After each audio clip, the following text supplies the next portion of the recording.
Hello viewers, कैसे हैं आप सब। आज के इस वीडियो में हम देखेंगे 2 सितंबर 2020 के लिए कुछ इंपॉर्टेंट करंट अफेयर्स। शुरू करते हैं फर्स्ट पॉइंट से। फर्स्ट पॉइंट कह रहा है, बैंक बोर्ड ब्यूरो ने किस बैंक के अध्यक्ष पद के लिए दिनेश कुमार खारा जी के नाम की सिफारिश की है। तो दिनेश कुमार खारा जी जो एसबीआई के प्रोबेशनरी ऑफिसर पद से नियुक्त हुए थे एसबीआई में, उन्हें अब एसबीआई के अध्यक्ष पद के लिए चुना गया है।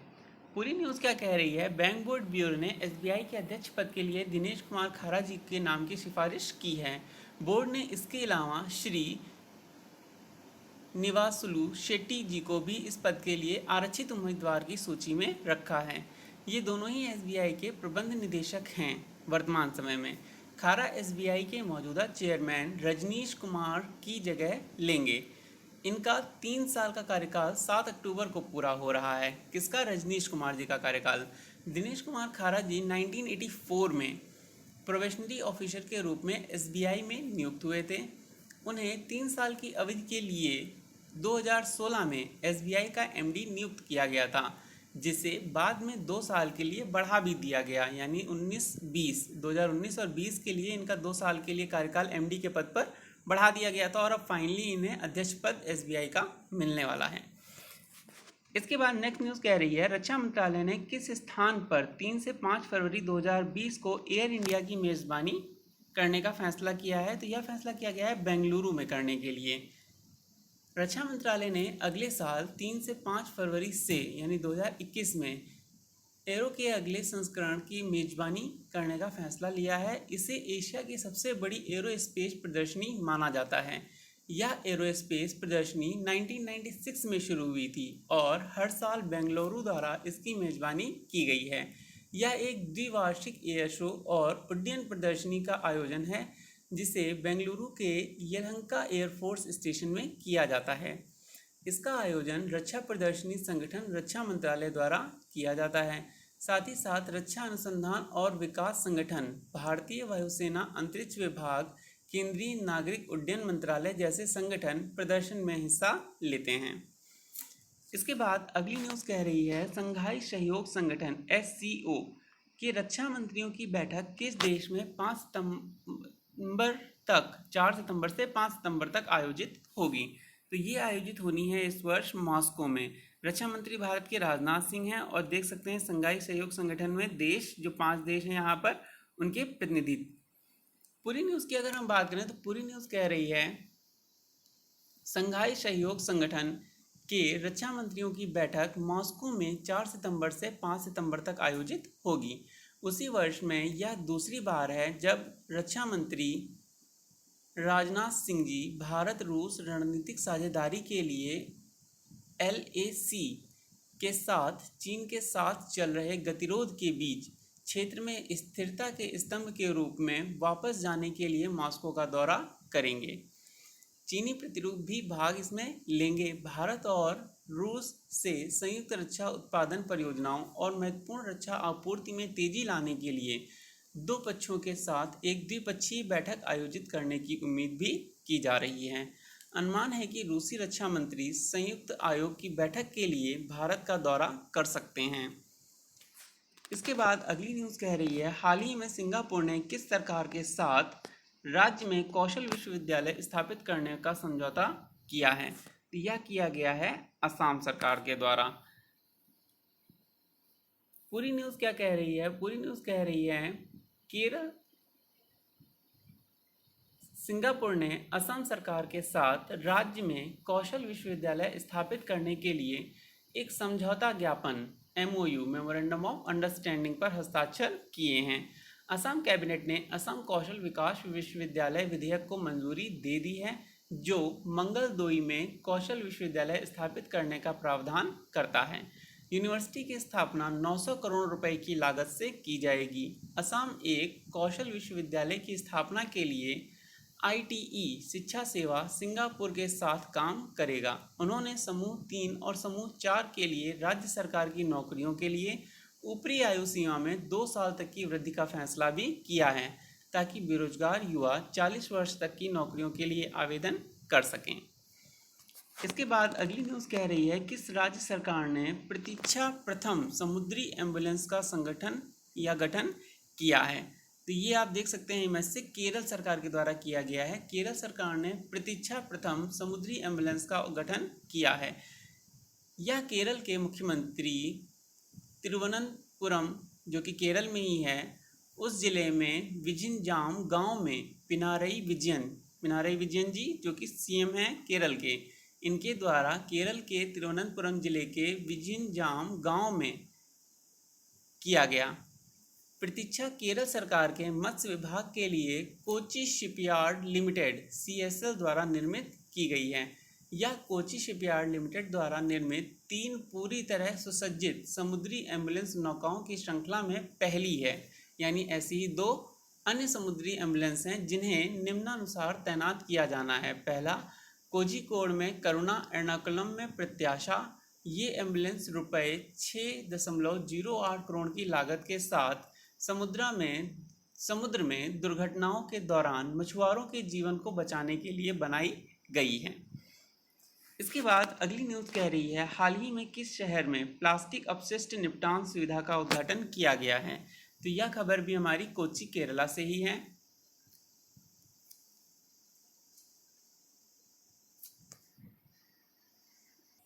क्या कह रही है खबर कि हाल ही में केरल के कोच्चि में प्लास्टिक अपशिष्ट निपटान सुविधा शुरू की गई है। यह सुविधा नरम और कठोर प्लास्टिक अपशिष्टों को कटे हुए प्लास्टिक के रूप में संशोधित करने में सक्षम है, जिसका उपयोग विभिन्न रिसाइकलिंग विकल्पों के लिए किया जा सकता है। इस सुविधा का उद्घाटन दक्षिणी नौसेना कमान के flag officer commanding in chief vice admiral AK Chawla ji ने किया।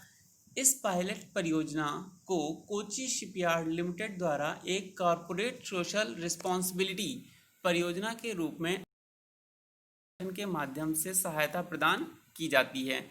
इस सुविधा से प्रति 2 घंटे लगभग 150 किलोग्राम प्लास्टिक को रिसाइकिल किया जा सकता है।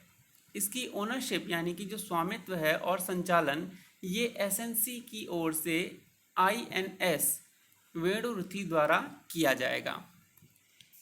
इसके बाद अगली न्यूज़ कह रही है, बहुत इंपॉर्टेंट है, इसे ध्यान से देखिएगा। औसत मजदूरी की वैश्विक रैंकिंग 2020 में भारत कौन से स्थान पर रहा है? तो औसत रैंकिंग जो है वो मजदूरी की गई है, यानी कि कितना वेजेस मिलता है, डेली वेजेस कितना मिलता है, या एवरेज जो सैलरी है, वेजेस सैलरी यानी वेजेस वो कितनी है, और उस रैंकिंग में भारत कौन से स्थान पे है? तो इंडिया, जैसा कि आप इमेज में देख सकते हैं, India has been ranked a lowly 72nd among 106 countries with an average monthly wage of ₹32,800। यानी जो निकाली गई है एवरेज इनकम वो तो डॉलर में निकाली गई है, तो $437 एक व्यक्ति की एवरेज इनकम है यहाँ पर मंथली, जो कि काफ़ी ज़्यादा है। काफ़ी लोग इससे नीचे ही हैं जिनकी एवरेज इनकम इतनी नहीं है, लेकिन एवरेज इनकम जो है वो अमीर गरीब सबकी इनकम को जोड़ के डिवाइड बाई टोटल पॉपुलेशन होती है। इस वजह से यहाँ 32,800 दिख रही है, और ये इतनी ज़्यादा दिख रही है, लेकिन फिर भी गरीबों की संख्या बहुत ज़्यादा है। ये बताता है कि भारत में इकोनॉमिक इनइक्वालिटी भी बहुत ज़्यादा है। खैर, पूरी न्यूज़ हम देखते हैं यहाँ पर। Switzerland top the chart. Switzerland जो है वो नंबर 1 पर है $4,014 के साथ में, यानी भारत से लगभग 10 गुना ज़्यादा आय है स्विट्ज़रलैंड के नागरिकों की। इनकम, या हम कह सकते हैं जो वेजेस हैं स्विट्ज़रलैंड में 10 गुना ज़्यादा मिलते हैं भारत की अपेक्षा। जबकि सेकंड स्थान की बात करें अगर, तो लग्जमबर्ग है। लग्जमबर्ग फ्रांस के नॉर्थ में एक छोटा सा देश है, बेल्जियम और नीदरलैंड के पास में। काफ़ी छोटा देश है, बहुत ही ज़्यादा छोटा देश है, तो कोई बड़ी बात नहीं है कि वहाँ की एवरेज इनकम ज़्यादा है। जब लोग कम होते हैं तब एवरेज इनकम ज़्यादा होने के चांसेस ज़्यादा रहते हैं। भारत में एवरेज इनकम जो है वो कम है, 72nd प्लेस पर है, क्योंकि भारत की पॉपुलेशन भी ज़्यादा है। इसी तरह से अगर हम चाइना की बात करें तो चाइना भी बहुत अच्छी पोजीशन में नहीं है, बस उसकी भारत से कुछ ही ज़्यादा है एवरेज इनकम। इसके बाद हम देखते हैं Switzerland, where the average wages converted into rupees amount reaches monthly 4,49,000। Switzerland में लगभग 4,50,000 रुपये एक व्यक्ति की मंथली एवरेज इनकम है, जो इस रैंकिंग में फर्स्ट है। जबकि Cuba the average is lowest. Cuba जो कि कैरिबियन आइलैंड के पास में है, अटलांटिक ओशियन में, ठीक है, अटलांटिक ओशियन में, कैरेबियन सी के ऊपर, साउथ अमेरिका के नॉर्थ में, नॉर्थ अमेरिका के साउथ में, मैक्सिको के ईस्ट में। लोकेशन आपको क्लियर होनी चाहिए। तो क्यूबा जो है इस लिस्ट में सबसे बॉटम पर है, वहाँ पर एवरेज इनकम 2700 रुपये ही है। तो भारत का स्थान याद रखिएगा, भारत 72nd है और चाइना 106, सॉरी क्यूबा जो है वो 106 लास्ट। इसके बाद नेक्स्ट न्यूज़ कह रही है भारत के पूर्व राष्ट्रपति प्रणब मुखर्जी जी का निधन हो गया है। ये तो सभी को पता है, एक सप्ताह का राष्ट्रीय शोक भी डिक्लेयर किया गया है। पूछा ये जा रहा है कि इनका कितने वर्ष की आयु में निधन हुआ है। तो प्रणब मुखर्जी जी का निधन हुआ है, ये 84 वर्ष के थे और इनका दिल्ली के आर्मी हॉस्पिटल में भर्ती थे। इनकी ब्रेन सर्जरी हुई थी हाल ही में और कुछ दिन पहले इनके फेफड़ों में भी इन्फेक्शन बढ़ गया था, जिससे इनको वेंटिलेटर सपोर्ट पर रखना पड़ा था। इनकी जन्म की अगर हम बात करें तो ये 11 दिसंबर 1935 को जन्मे थे और 31 अगस्त 2020 को इनका निधन हो गया। 1935 इंपॉर्टेंट है, याद कैसे रखेंगे आप? आरबीआई का गठन भी 1935 में ही हुआ था। भारत में आरबीआई कब बना था? 1935 में। 1934 में आरबीआई एक्ट पास हुआ था और 1935 में आरबीआई का गठन हुआ था और उसी साल प्रणब मुखर्जी जी का जन्म हुआ था। ये भारत के वित्त मंत्री भी रह चुके हैं, ये याद रखिएगा। इसके बाद हम आज की आखिरी न्यूज़ देखते हैं। आज की आखिरी न्यूज़ कह रही है राष्ट्रीय खेल दिवस 2020 के अवसर पर कितने पुरस्कार राशि में वृद्धि की घोषणा की गई है। जो हमारे खेल मंत्री हैं किरण रिजिजू जी, ये काफ़ी ज़्यादा प्रोत्साहित कर रहे हैं खेलों को और इन्होंने ना सिर्फ जो ड्यूरेशन थी कोचेस की वो बढ़ा दी है, बल्कि जो पुरस्कार राशि है उसमें भी वृद्धि की घोषणा की है। पूरी न्यूज़ की अगर हम बात करें तो राष्ट्रीय खेल और साहसिक पुरस्कारों की 7 श्रेणियों में से 4 में पुरस्कार राशि में वृद्धि की घोषणा राष्ट्रीय खेल दिवस 2020 के अवसर पर। राष्ट्रीय खेल दिवस याद रखिएगा, मेजर ध्यानचंद जी जो हैं उनके जन्मदिवस पर, हॉकी के जादूगर जो हैं उनके जन्मदिन को मनाया जाता है राष्ट्रीय खेल दिवस के रूप में। और इसी दिन केंद्रीय युवा मामलों और खेल मंत्री किरण रिजिजू जी ने यह घोषणा की है।